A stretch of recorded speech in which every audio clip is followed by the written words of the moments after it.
2024 ఎన్నికల్లో రాజంపేట ఎమ్మెల్యేగా టీడీపీ తరపున పోటీ చేసిన సుగవాసి సుబ్రహ్మణ్యం గారు ఓడిపోయారు. ఈ పరంగా చూసుకుంటే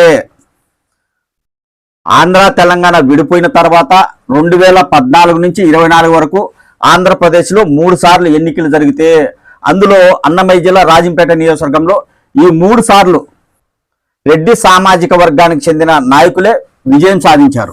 రాజంపేట నియోజకవర్గంలో బలిజ సామాజిక వర్గానికి అత్యధిక బలం ఉంది.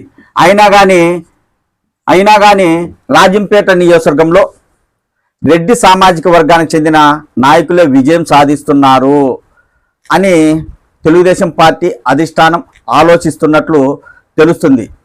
అందులో భాగంగా మేడా మల్లికార్జున రెడ్డి గారు తెలుగుదేశం పార్టీలో చేరితే ఆయనకు ఇన్ఛార్జి పదవి ఇవ్వబోతున్నారు అని ఆయన వర్గీయులు బలంగా ఊహించుకుంటున్నారు.